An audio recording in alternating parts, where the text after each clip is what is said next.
Yo, what's up? So, I decided I'm going to start telling some fishing stories. They're going to be completely unscripted. I'm just going to talk about a fishing story, and that's how it's going to be. Nothing too crazy, nothing too exciting, but hopefully you guys enjoy them because I know I enjoyed most of the stories I'm about to tell. This first one we're going to start with is a day when I went to a lake called Silence Lake, which is about 35 kilometers out of Clearwater, British Columbia, Canada. It was me, my dad, and my dad's buddy. I was pretty young. I was probably 12, maybe, somewhere around there, something like that.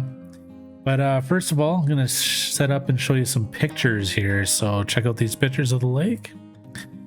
We'll start at the top here. These pictures were not taken by me. So this is kind of what we're looking at here. This is one of the campsites. This is one of the lakes by the boat launch. By the boat launch again. Another campsite. The sign, recreation, Silence Lake sign. This is the boat launch, which is, it's not something you'd want to launch a big boat. It's more for like little fishing boats. This isn't like a big water skiing lake, just a little fishing lake. This is slowly loading. That's kind of just the entrance. That's what it looks like in the winter. Or spring it looks like maybe. This is the trail in the winter. From both directions. So yeah, that is that. And behind me, as you can see, is the lake. So this one's kind of funny. We had a decent day fishing. Me and Dad came up in our vehicle, and Dad's buddy came up in his own vehicle. And we just met at the lake, hopped in the boat, and went to do some fishing. I was under 16, so I didn't need a fishing license. My dad's buddy, he wasn't fishing. He was just kind of hanging out with us there. Dad, of course, has fishing license. Always do. Always follow the rules. All that stuff. Don't need any trouble with the conservation officers. We fished, caught our limit pretty much, I think. Yeah, we caught our limit that day.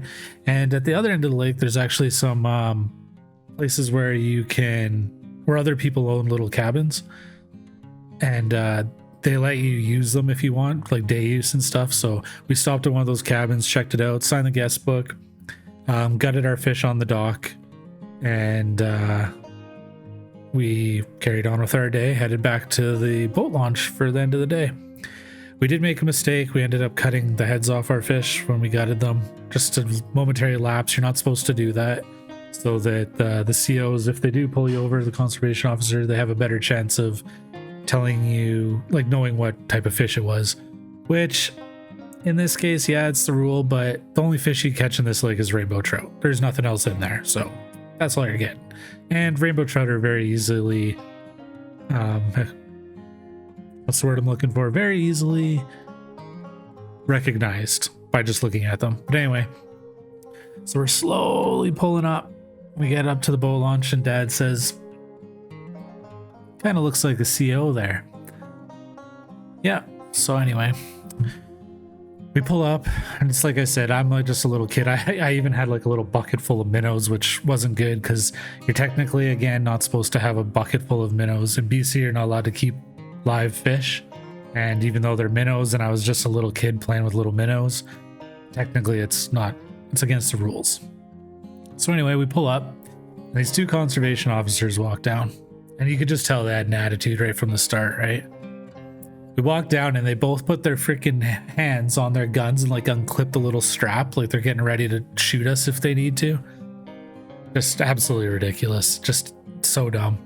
But anyway, they come down and they ask us the typical questions, see your licenses and blah, blah, blah, blah, blah. Yeah, not bad.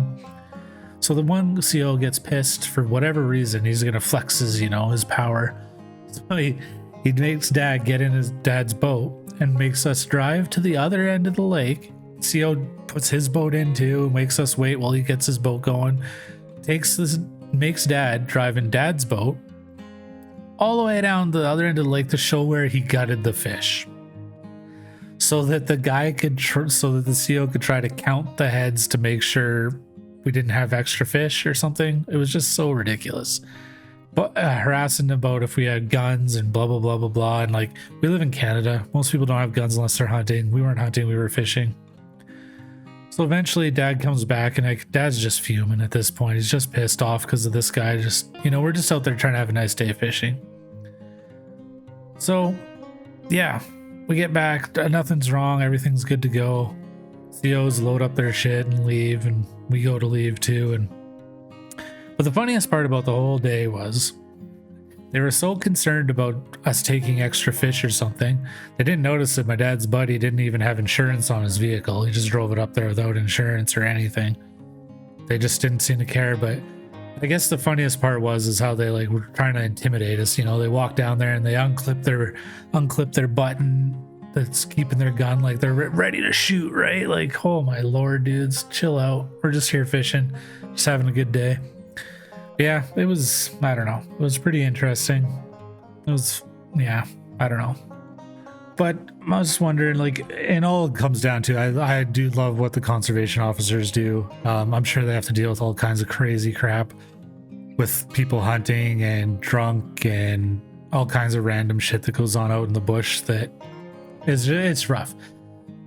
But like anything, there's always those bad ones out there, and I'll always remember this conservation officer's name, as will my dad.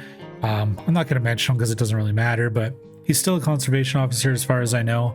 But he's got a real attitude problem, and it's the ones like that that ruin it for everybody else, and it makes people nervous. Nervous. You instantly get your hackles up when there's a CO around, even though you shouldn't, because they're there. They should be there to like help and protect game and wildlife, but it is what it is, right?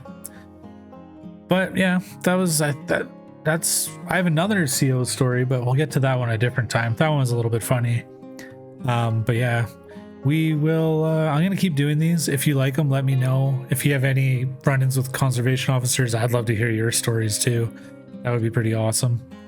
But yeah, I appreciate you guys listening to me ramble on, and I'm just going to try and do these fishing stories as some extra content throughout the winter months when it's harder for me to get outside. So I'm new at it. Bear with me. I'm kind of cringe. But like I said, it's unscripted and it's just stories. So thanks for watching. Hit that subscribe and like button if you want to watch more. And if you don't, that's cool too. Peace out.